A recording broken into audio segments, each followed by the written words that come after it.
concepção original dele, que a Virgem Maria concebeu. Naquele momento, Cristo então passa a existir. Só que Cristo, tanto no Antigo como no Novo Testamento, nós vamos ter vários textos bíblicos que nós vamos analisar agora aqui, base bíblica para nos dar como referência, como doutrina, como regra de fé e prática, que Cristo ele já existia antes dele encarnar como homem aqui nessa terra. Por exemplo, abra sua Bíblia no capítulo 21 do livro de Gênesis, por favor. Você que trouxe a sua Bíblia, abra ela no capítulo número 21 do livro do Gênesis. Louvado seja o nome do Senhor Jesus. Gênesis capítulo de número 21, versículo de número 17.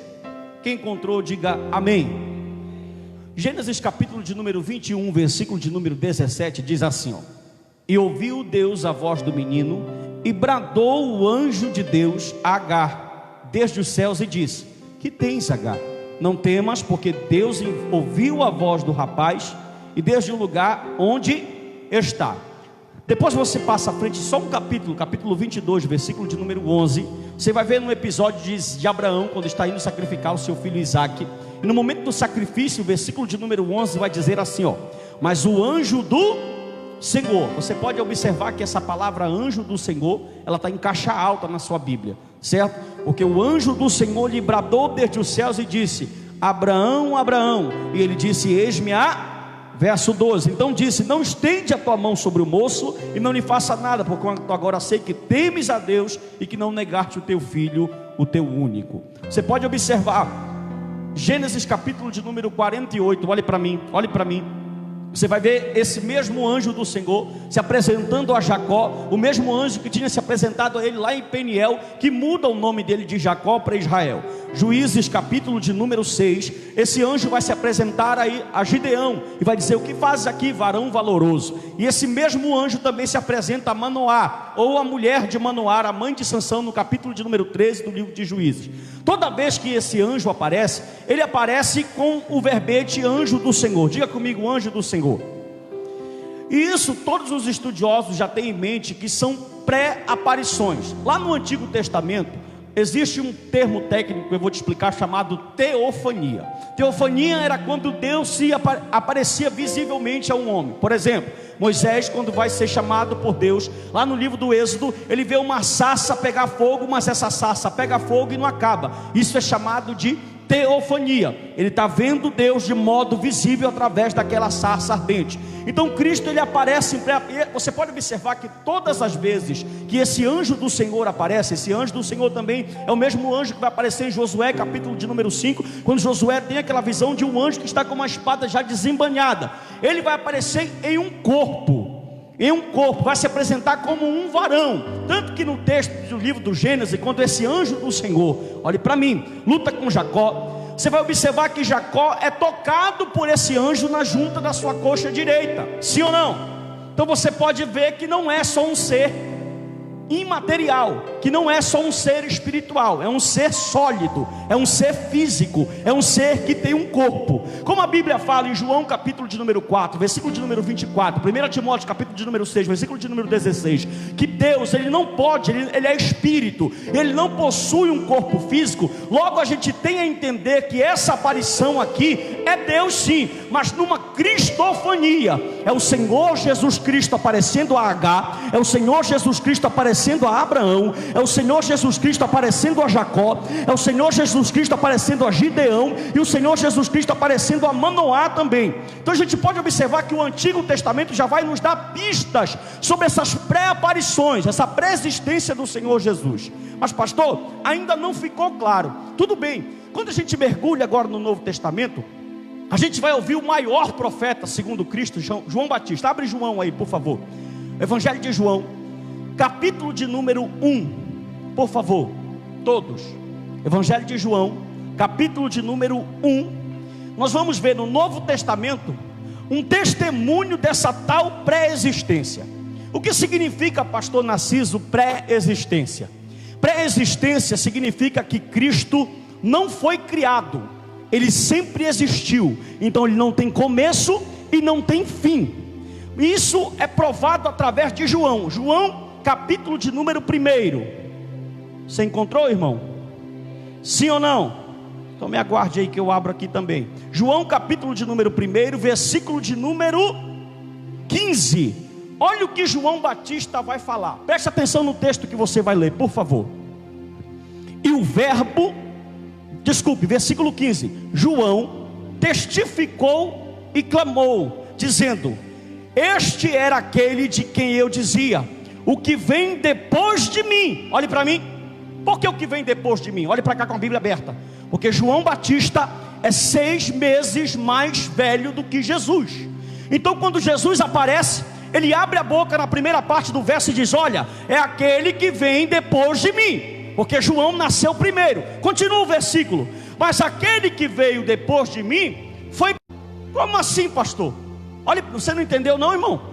Jesus aparece, ele fala assim: olha, está vindo aquele que é depois do número 58. Amém ou não amém? Amém ou não amém?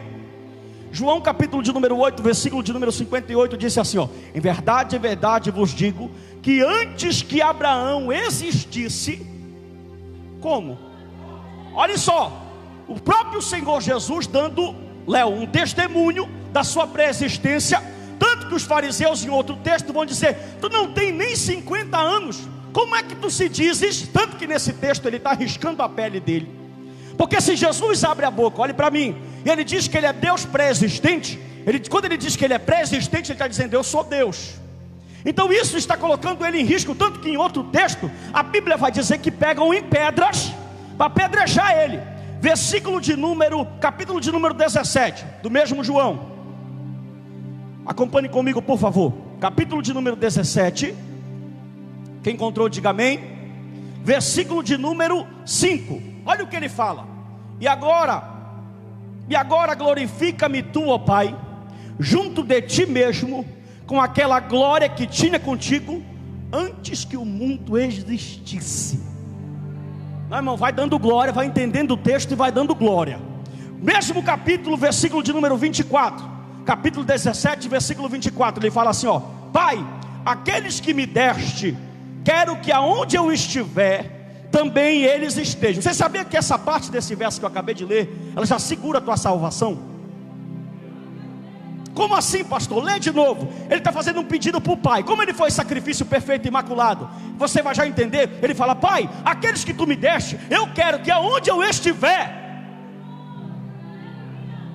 se fosse carro a glória era melhor, mas tudo bem. Preste atenção para cá. Onde ele estiver, que eles também estejam comigo, para que vejam a minha glória que tu me deste, porque tu me has amado antes da criação do... Meu irmão, são textos muito fortes. Além disso, temos um testemunho, diga, de João Batista. João Batista cria na pré-existência dele. Temos um testemunho do próprio Cristo falando da sua pré-existência. Agora vamos pegar um texto de Paulo. Colossenses capítulo de número 1, por favor, versículo de número 17. Colossenses. Isso, desfolha a Bíblia, coisa gostosa isso. Capítulo de número 1, versículo de número 17. Louvado seja o nome do Senhor. Quem encontrou, diga amém. Paulo também colabora, falando da pré-existência, e ele diz assim, ó: ele é antes de todas as coisas, glória, e todas as coisas subsistem por... João capítulo 1, versículo 1, tu conhece de cor. No princípio era o verbo, e o verbo estava com Deus, e o verbo era Deus. Então nós temos um testemunho bíblico de João Batista, olhe para mim. Nós temos um testemunho bíblico do próprio Cristo, nós temos um testemunho bíblico de João, e nós temos um testemunho bíblico do apóstolo Paulo. Então a crença na pré-existência de Cristo, ela é bíblica. Os autores bíblicos acreditavam que Cristo não foi um ser criado, mas que era um ser eterno. Olhe para cá, vamos lá. Pastor, isso é a pré-existência. E a existência? Olhe para o seu irmão e diga assim para ele: encarnação. Alguns vão dizer que quando Jesus nasce, irmão, olhe para mim, não tire sua atenção daqui, por favor, vigia, olhe para cá. Quando Jesus nasce, a Bíblia vai dizer que no nascimento virginal, no nascimento de Maria, ali o Senhor Jesus está sendo gerado. Então Cristo, Para alguns, como os ibionitas, como os adocionitas, eles não acreditavam que Cristo tivesse sido pré-existente, que Cristo fora Deus. Então, quando a Virgem Maria dá luz a Jesus, agora Jesus então está sendo gerado. Mas vamos prestar atenção, a gente tem que entender que a origem, que a encarnação, não é a origem de Cristo. Cristo não nasce na encarnação. Pergunte por quê, pastor? Mais forte, pergunte por quê, pastor? Porque você acabou de ver comigo em vários textos, tanto no Antigo como no Novo Testamento, que ele precede a encarnação. Textos que você acabou de ler, que antes que houvesse mundo ele já era. Textos no Antigo Testamento dele aparecendo para pessoas, como Abraão, como Agar, como Jacó, enfim. Então Cristo ele não foi gerado no dia que Maria recebeu a mensagem ali do anjo Gabriel. Cristo já existia antes disso. Então o que é a encarnação? A encarnação nada mais é do que um plano de Deus para a entrada do Senhor Jesus aqui nessa terra. E a gente tem que entender, muitos teólogos não entendem isso, que Cristo parece que quando está vindo, ele está vindo obrigado. Não, Cristo ele foi enviado a essa terra. Como assim? João capítulo de número 3, abre a Bíblia. João capítulo de número 3, versículo de número 17. Todos. Quem encontrou, diga amém.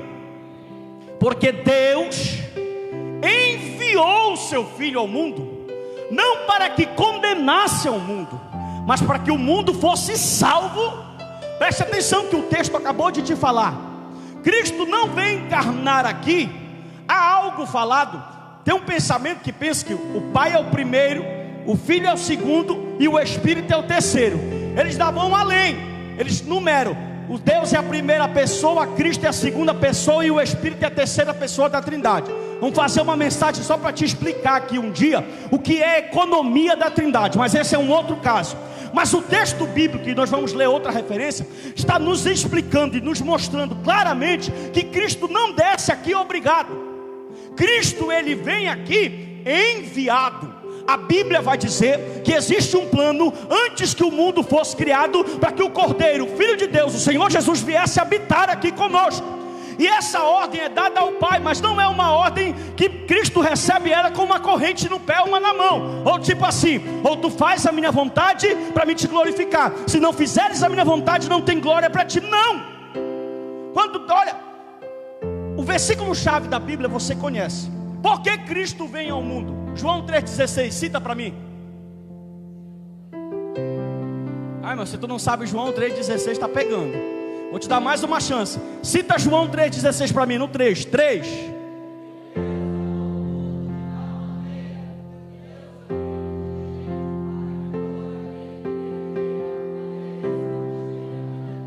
Ó, tá aí a resposta que eu preciso. A vinda dele aqui tá declarada nesse verso. Por quê?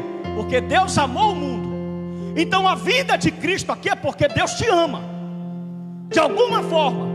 E ele pega e filho e fala: olha, eu vou, tu vais ser enviado. Abre Romanos capítulo de número 8, versículo de número 3. Por favor, só para a gente entender esse pensamento. Carta de Paulo, epístola de Paulo aos Romanos, capítulo de número 8, versículo de número 3. O texto diz assim, ó: porquanto o que era impossível à lei, visto que estava enferma pela carne, Deus enviando o seu Filho, ó, Deus envia a ele. A ordem do Pai, a ordem vem do Pai. O Filho vem obedecer uma ordem do Pai. Então Cristo não vem para cá obrigado. Cristo vem para cá porque, olhe para mim, olhe como isso é lindo. A Trindade ela tem um jogo entre si. Como, pastor? Só falo se você dá glória. Sabe qual é o jogo da Trindade? O Pai gosta de glorificar o Filho, o Filho gosta de glorificar o Pai, e o Espírito gosta de glorificar o Filho, e o Espírito gosta, um gosta de glorificar o outro. Viu? Então quando o Pai fala, vai lá, o Filho fala assim: olha, se é para te glorificar, só se for agora, Senhor. Por quê, pastor? Porque se for olhar para mim e para você, qual é o mérito que Cristo tem que vir aqui para morrer por pecador? O amor incondicional é do Pai. De alguma forma o Pai tem um plano de salvação. No plano de salvação participa o Espírito, você vai já entender. No plano de salvação participa o Filho, e o Pai dá ordem, fala: desce, filho, vai lá. E o Filho fala: eu vou. Duas referências você acabou de ler, que o Filho ele é enviado. Agora olha que coisa interessante. Você me pergunta assim: pastor, mas e a natureza dessa encarnação? Abre a tua Bíblia em Filipenses capítulo de número 2, por favor.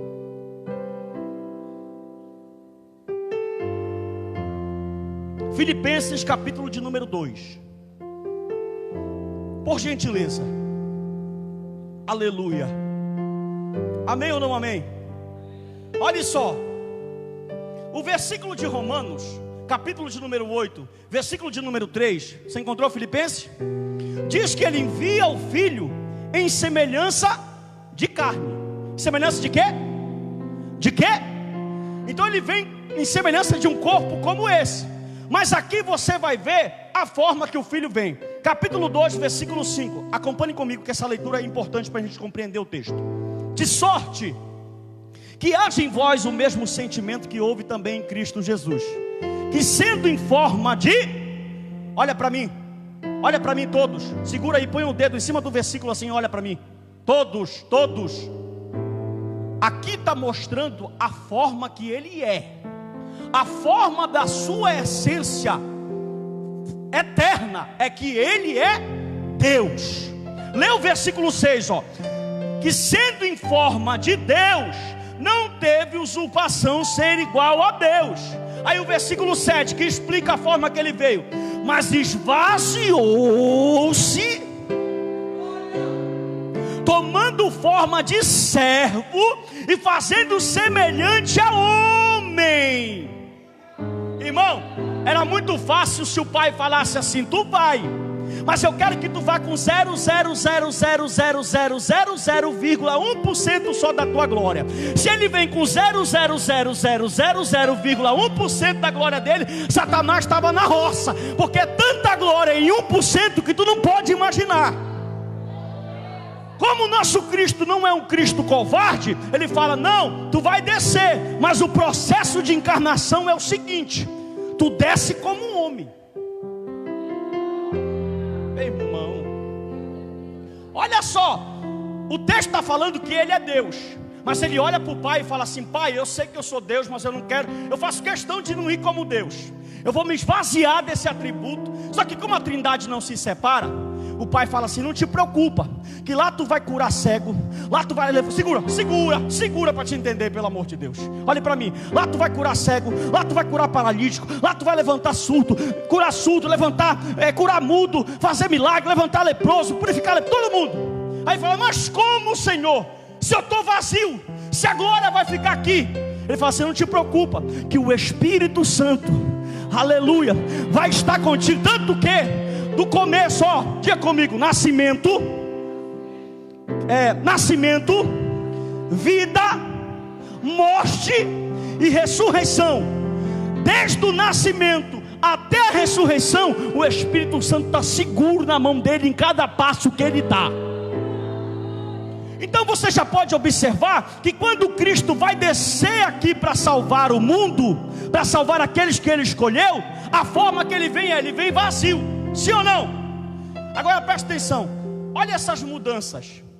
Por exemplo, olha o que Cristo esvazia ou deixa. Olhe para mim. Olha o que Cristo deixa para vir nos dar vitória. Por exemplo, diga assim comigo: mudanças. Mais forte, você pode fazer melhor. Diga: mudanças. Olha essa mudança, do céu para a terra.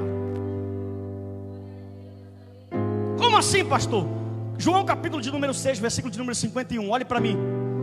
Ele está num debate com fariseus. Ele olha e fala assim: eles estão comendo o pão de Moisés, batendo no peito, falando: do nosso profeta Moisés nos deu pão. Ele diz: rapaz, eu sou o pão que morava no céu e desci para alimentar vocês aqui. Eu vou tentar ilustrar para você entender, porque fica um pouco difícil. Olhe para cá. Era como se você morasse lá na Casa Branca, nos Estados Unidos, tivesse todos os mordomos ao seu critério, ao seu favor, tivesse toda a regalia que o Trump tem, e o teu pai, o presidente, falasse: olha, agora tu vai lá por 40 horas, lá para o Nova Esperança. Não vai ter muita coisa lá, regalia não que tem aqui, viu? Não tem Disney lá, não tem as praias da Califórnia, não tem muita coisa lá não. Tu topa? Olha, tem mais uma coisa: o povo que tu vai para lá é ingrato, eles gostam de pecar, viu? Eles não têm muito a oferecer. Tu vai? Pensa bem, aqui tem anjo, aqui tem glória, aqui tem majestade, aqui tem... Tu vai? Outra, tu vai sem poder. Aí já fica imaginando como Cristo é onisciente nesse momento, eu e você na cabeça dele. Melhora, irmão, dá um glória aí. Olha só isso aqui, pastor, que é isso? Olha a mora, olha a mudança.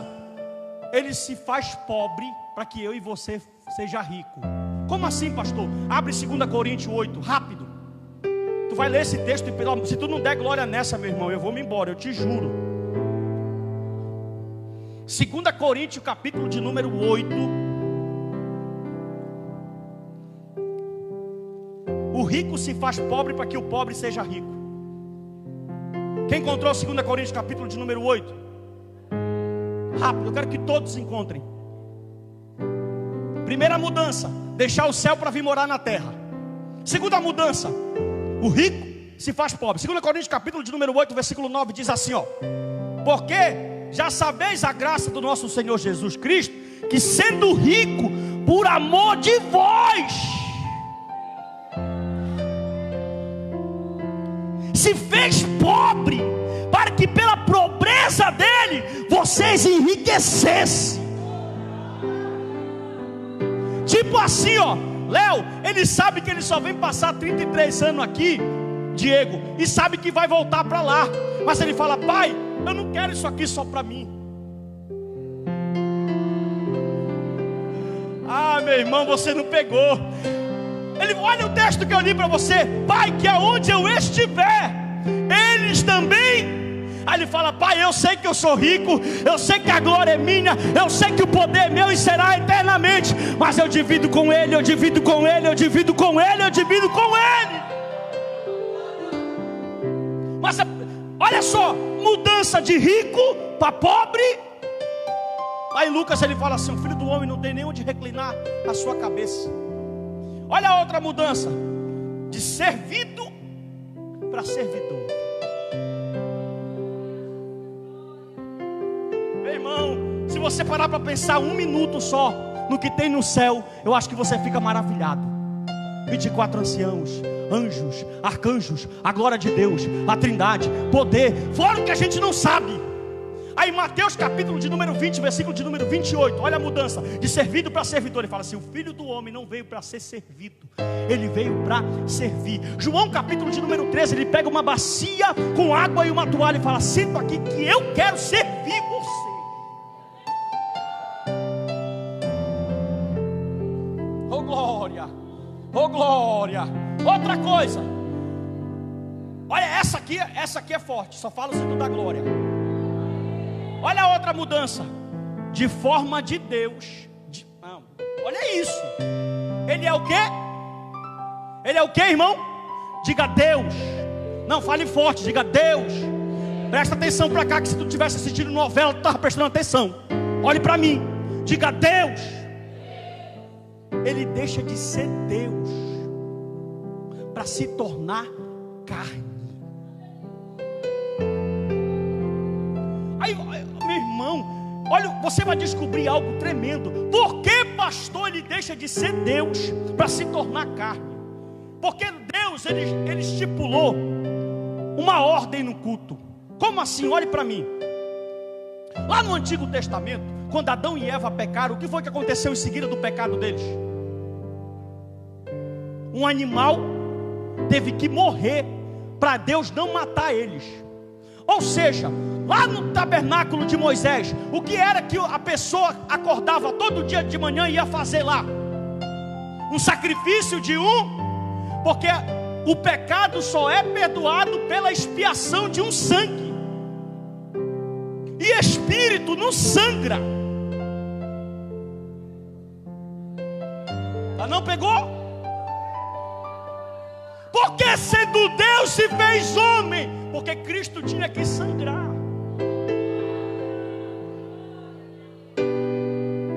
Porque o método que Deus escolheu foi que cada vez que alguém peque, um outro pague o preço pelo pecado.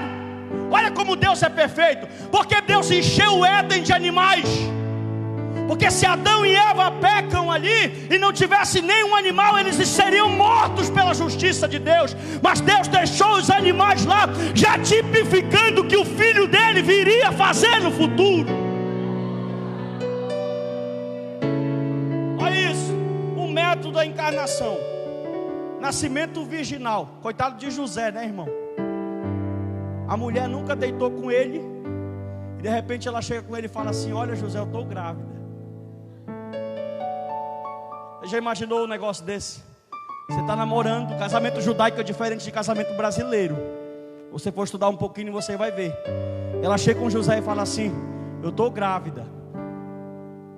Aí José fala assim: meu não é, que eu nunca deitei com ela. É para completar, parece que a jovem pirou, porque ela falou assim: olha, eu estou grávida do Espírito. Que negócio é esse, meu irmão? Você diz que ele foi guerreiro, ele vai aí embora. A Bíblia diz que Deus se revela num sonho para ele, fala assim: olha, aceita o que está no ventre dela, que quem gerou foi o alto, foi o céu. E ele volta. O nascimento, a encarnação, foi a origem que Deus entrou na terra. Presta atenção para cá. Finalidade da encarnação, olhe para mim. Por que Cristo encarnou?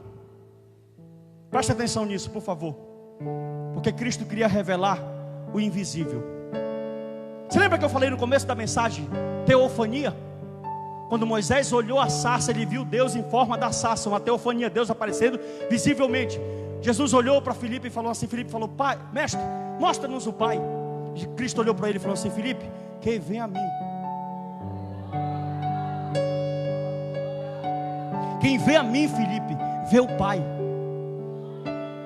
Ali na frente de Filipe, de João, de Mateus, de Judas, estava a maior teofania de Deus. Melhor, ali na frente deles estava o próprio Deus que veio habitar aqui. Tanto que Jesus abriu a boca e falou: olha, quem vê a mim, vê o... Porque Jesus encarnou, ponto 2. Porque ele veio cumprir todas as profecias que os profetas falaram. Lá vem Moisés e falou assim: olha, eu sou grande, eu sou um homem de oração, um homem mais manso, mas vai vir um aí maior do que eu. Isaías falou: olha, a virgem conceberá, viu? Ele será chamado renovo, carvalho de justiça. Irmão, até o jumentinho que ele ia sentar, o profeta abriu a boca e falou. Mateus é o único evangelista que faz questão de, quando ele vai narrando os fatos, olhe para mim, quando ele vai narrando os fatos, ele vai dizendo assim: ó, para que se cumprisse o que o profeta disse, para que se cumprisse o que o profeta disse, para que se cumprisse o que o profeta disse, para que se cumprisse o que o profeta... Ei, e deixa eu te falar uma coisa para ver se tu dá um glória aí. Nenhuma profecia que os profetas do antigo falaram falhou. Por quê? Porque ele era o Messias esperado. Qual a finalidade? Fazer o sacrifício.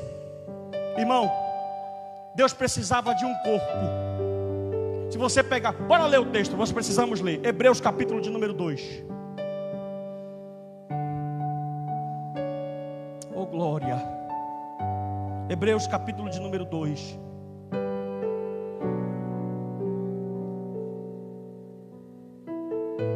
Porque Cristo encarnou. Quem encontrou o capítulo 2 de Hebreus? Versículo de número 9. Amém? Diz assim, Hebreus 2:9: vemos porém coroado de glória e de honra aquele Jesus que fora feito um pouco menor que os anjos por causa da paixão da morte, para que pela graça de Deus provasse a morte de... Capítulo de número 9, por favor, mesmo livro, versículo 26. Olha o que o autor diz. Hebreus capítulo 9, versículo 26. De outra maneira, necessário lhe fora padecer muitas vezes desde a fundação do mundo, mas agora na consumação dos séculos, uma vez se manifestou para aniquilar o pecado pelo sacrifício. Olha o 10, versículo 4, está aí embaixo.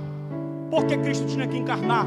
Olha o verso 4: porque é impossível que o sangue dos touros e dos bodes tire pecados. Olhe para mim, olhe para mim. Olhe para cá, por favor.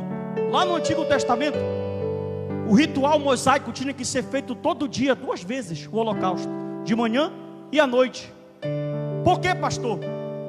Porque o sangue de touro, de bezerro, de cabra, de aves, não pode anular o pecado que eu e você herdamos de Adão. Deus só tinha um meio de fazer com que eu e você pudesse ser reconciliado com Ele, por causa do pecado que nós herdamos. E o meio disso é chamado encarnação do Senhor Jesus. Olha só, capítulo de número 10, versículo de número 12.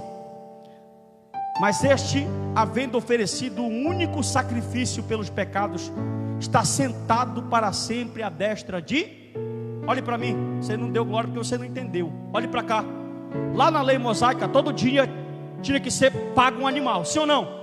O texto que você acabou de ler falou que ele fez uma vez só. Olha só, falou que ele fez uma vez e sentou. Por que sentou? Porque tipo assim, ó, sentar é como se eu pegasse uma vassoura. Cadê? Tem uma vassoura aqui? Cadê? Uma vassoura para mim fazer uma ilustração aí. Era como se eu pegasse uma vassoura. Pega bem aqui uma vassoura para mim. Dá glória aí, irmão, que está procurando a vassoura. E eu pegasse e fizesse assim, ó.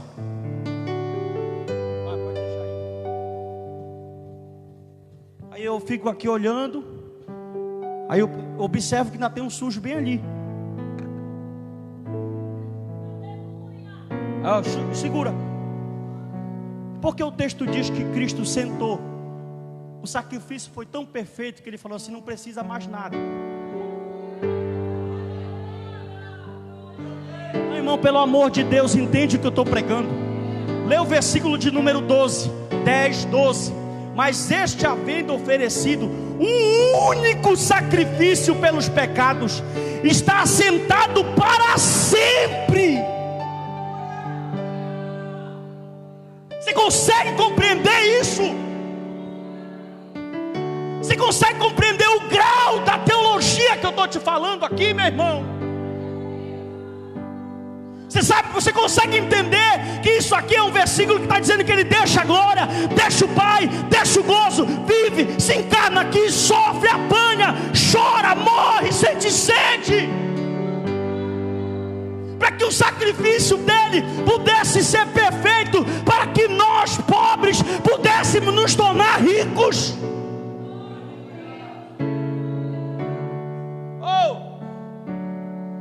Por que ele desceu para encarnar? Olhe para mim, já estou terminando. Porque ele veio ser o maior exemplo de vida santa que nós precisamos ter. Por quê, pastor? Porque Moisés foi grande, mas errou. Abraão foi grande, mas errou. Paulo foi grande, mas errou. Noé foi grande, mas errou. Jeremias foi grande, mas errou. Isaías, Jesus foi o único. Perfeito em todas as áreas, perfeito em todos os atributos, perfeito em todos os aspectos. Ele desce para ser o sumo sacerdote, o exemplo principal, o maior exemplo que nós precisamos seguir.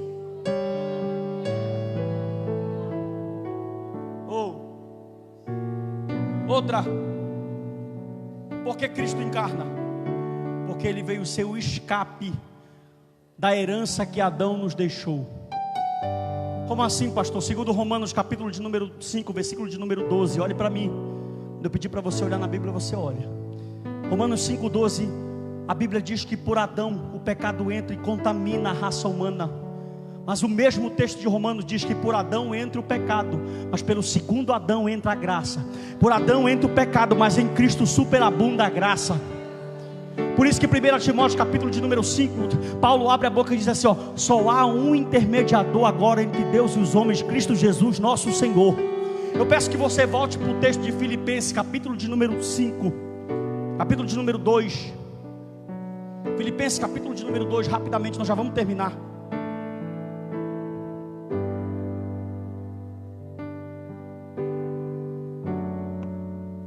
Oh glória. Quem encontrou? Diga amém. Do verso 5 ao verso 8 fala que ele se esvaziou e a forma que ele veio como homem. Agora olha o que diz o verso 9. Pelo que também Deus o exaltou soberanamente lhe deu um nome que é sobre todo. Olha o 10. Para que ao nome de Jesus se dobre quem? Dos que estão aonde? Na terra. Sabe o que? Olha, meu irmão, pelo amor de Deus, leia um texto desse e não fica sem dar glória, que eu fico aqui angustiado quando você lê um texto desse e não dá glória. Olhe para mim aqui, por favor, todos. Olha o que o texto está falando. Por causa que ele recebe a ordem e vem enviado e passa por tudo que eu já preguei aqui. Agora o Pai fala assim na Bíblia: meu filho, por tu teres ido, por tu teres obedecido, pelo teu sangue ter sido derramado, por ter sido morte na cruz, expiação por eles, agora só chega aqui quem confessar o teu nome.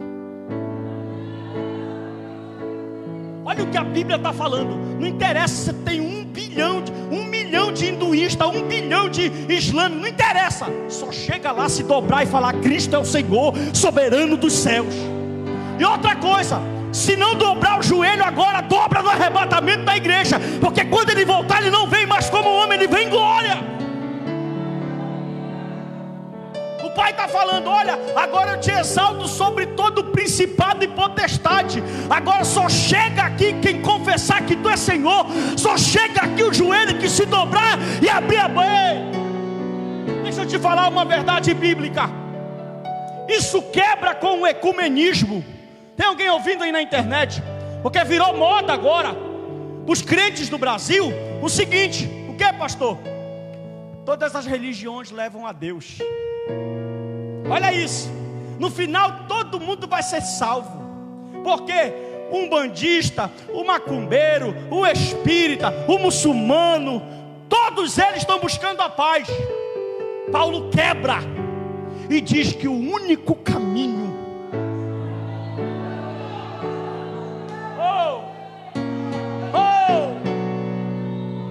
isso aqui para eles nos torna exclusivistas e legalistas. Eles abrem a boca e falam: esses crentes só quero ser. Só que esse livro aqui não foi escrito por Paulo Coelho.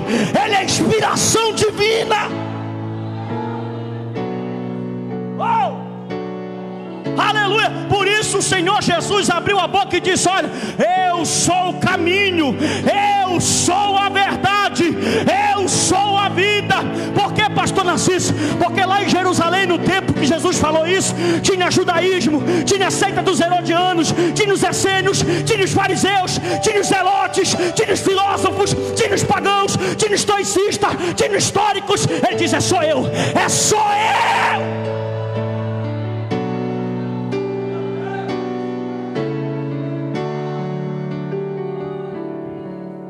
Olha o que é o poder do Evangelho. Aleluia. Pastor José Irion, eu vi um trecho do vídeo dele. Olha como o Evangelho de Cristo tem poder de libertar. Ele disse que ele chegou diante de um monge budista que estava, se eu não me engano, há 13 anos ou mais acendendo incenso por uma estátua de Buda. Você já parou que para convencer um homem desse, que é um sacerdote, irmão, é só o Espírito de Deus mesmo. Ele entrou aonde esse homem estava fazendo suas orações. Olhe para mim, por favor. Quando ele entrou, aquele homem fazia esse som assim, e pegava o incenso e acendia diante da estátua, Milo. E o pastor se aproximou dele e ele falou assim: calma, cuidado que lugar que pisa é sagrado. Pastor José Irion fala 7 línguas diferentes. Só isso. Olhe para mim. Ele falou: cuidado que o lugar que pisa é sagrado. Ele se aproximou e disse: que estátua é essa? Ele falou: Buda. O pastor olhou para ele cheio de Deus. Segura. E disse: há quantos anos tu queima incenso aqui? Ele disse: tantos anos.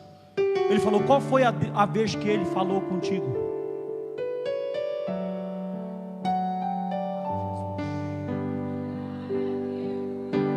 Qual foi a vez que nesses tantos anos esse senhor gordo estendeu a mão para ti?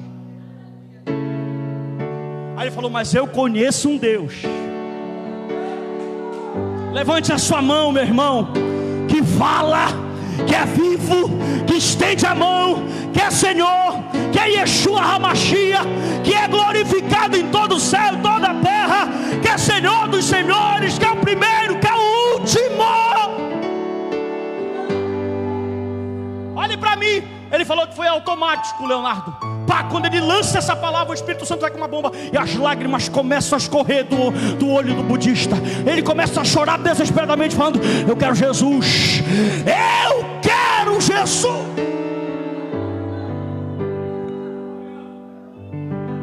Deixa eu te falar uma coisa.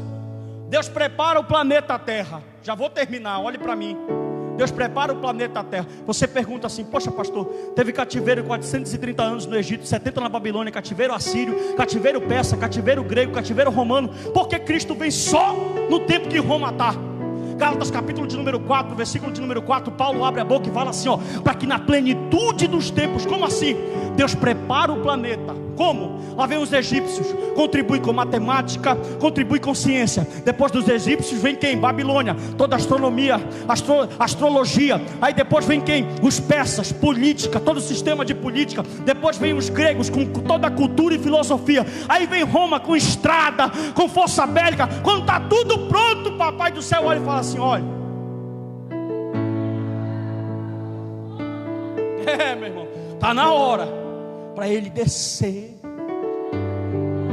Outra, agora, irmão, era agora que a mensagem começava, mas tudo bem, presta atenção para mim, de verdade mesmo. Ele olha e fala assim: o judeu, desde o Antigo Testamento, já espera esse Jesus.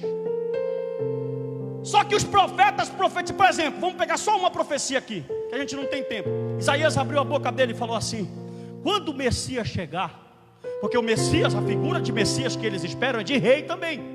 É de um estadista, é de um político, é de um rei, é de um senhor, de um rei ungido da linhagem de Davi. Ele falou assim: vai acabar dor, vai acabar sofrimento, vai acabar tudo que tem aqui do mal. A era do mal vai acabar e vai começar uma era nova. Outra, eles esperavam, Leonardo, um Messias que fosse lá para o templo, para a capital, para Jerusalém, pegasse escribas, saduceus, fariseus, maiores doutores e falasse: bora começar a nossa caravana. Só que eles estão com a cara no chão, porque o Messias vai para o interior, lá para Galileia. Inclusive até falo: pode vir coisa boa do 40 horas? Pegou? Pode vir coisa boa de Nazaré? Pode. Nasceu em Belém, irmão. Oh glória, aleluia. Dá um glória aí, paraense. Amém ou não amém?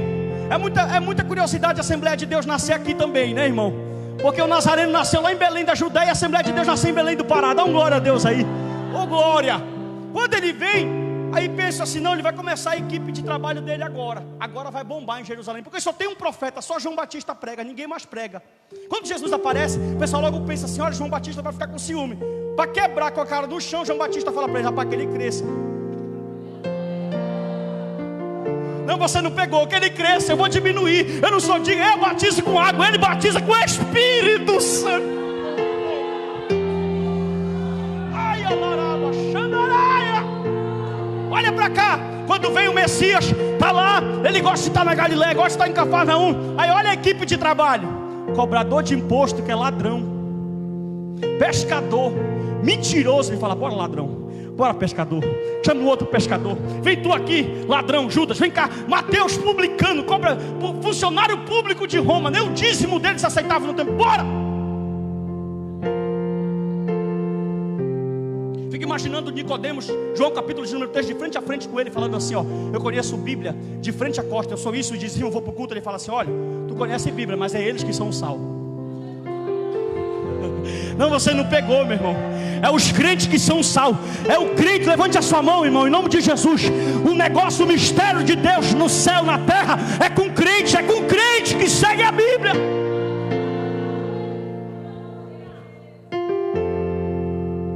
Presta atenção, estou terminando. Aí Cristo aparece com uma natureza, repita essa palavra comigo, já vou terminar. Teantrópica. Não, fale bonito, que é grego, diga teantrópica. Que é isso, pastor? Ele possui uma natureza, repita comigo, humana e uma natureza divina. Como assim, pastor? Olha esse mistério, olha isso, irmão. Pelo fato dele ter uma natureza divina, humana, o divino está vazio. Você já aprendeu em Filipenses 2. Mas pelo fato dele ser homem, olha isso, Diego, e ser Deus, ele pode, mesmo sendo onipotente, ser fraco. Não pegou? Ele pode, mesmo ser infinito, se tornar finito. Ele pode, mesmo tendo todo o conhecimento onisciente, adquirir conhecimento. Por quê, irmão? Porque ele está numa natureza humana. Agora olha que coisa interessante. Repita comigo: Maria, José e o bebê. Está aqui Maria e José cuidando do bebezinho Jesus que acabou de nascer. O bebê depende dele, sim ou não? Humanamente falando, sim ou não? Agora olha no espiritual. O bebezinho que Maria e José cuidam e que depende de Maria e José, no mundo espiritual sustenta Maria, José e o universo. Vê se dá para explicar um negócio desse. Tu consegue imaginar isso? Por quê, irmão? O rei Herodes, esse Herodes que a Bíblia fala, era um louco, mandou matar filho, mandou matar mulher, contribuiu muito para que o cristianismo fosse proclamado, porque ele fez muitas obras. Quando Jesus nasce, vão falar lá para ele: eis, seu Herodes, nasceu o rei. Só que ninguém nasce rei. Tem que ser príncipe primeiro, para depois virar rei. Aí ele fala assim: peraí, o rei não sou eu? Como é que nasceu o rei? Ah, não, se eu fosse você eu dava um glória. Nasceu o rei. Aí ele fala assim: mas eu sou o rei, manda matar de 2 anos para baixo todo mundo. Aí o anjo aparece e fala: José, vai para o Egito. 2.000 anos atrás Moisés abriu a boca e falou assim: do Egito eu chamei o meu filho. O Senhor levanta 3 magos, um com ouro e com incenso e com mirra. Vai lá. Para que ouro, incenso e mirra, pastor? Para como a família era pobre, vamos para o Egito. Mas não tem dinheiro. Tem sim, vou enviar 3 pastores que vão ver no céu o sinal. Podia se levantar, levante a sua mão. Podia se levantar Satanás, podia se levantar Herodes, podia se levantar os demônios, podia se levantar qualquer pessoa. Aquela criança era diferente. Aquela criança era o Emanuel. Aquela criança era o Deus conosco.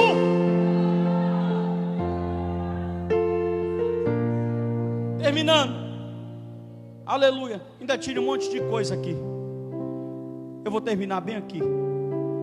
O caráter da pessoa de Cristo, repita comigo: ele era santo, justo, amoroso e misericordioso.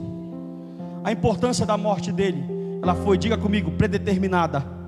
Ela foi voluntária, vicária em favor de muitos, foi sacrificial, foi expiatória, propiciatória, redentora, substitutiva. Levante a sua mão, fique de pé. O alcance dessa morte, ela foi suficiente para todo mundo, mas ela foi eficiente só para os escolhidos. Vou repetir, viu? Ela foi suficiente para todos, mas ela é eficiente só para quem crê que o Filho de Deus nasceu, encarnou e viveu e morreu pela nossa vida. Amém, irmãos? Obrigado pela atenção de vocês. Que o Senhor Jesus, a cruz foi o ponto alto, mais alto da sua humilhação, mas foi o ponto mais alto da sua glorificação. Obrigado, Pai. Leva-nos em paz e segurança, que o teu nome possa ser glorificado. Abençoa a tua igreja que chegou até aqui. Abençoa o teu povo que veio a este lugar. Em nome de Jesus Cristo nós oramos. Obrigado por tu nos escolher para fazer parte do teu reino. Obrigado, Senhor. E a graça do Senhor Jesus Cristo, o amor de Deus nosso Pai, a comunhão, a consolação do Espírito Santo seja com todo Israel, com toda a igreja, que a igreja do Senhor possa dizer 9:7.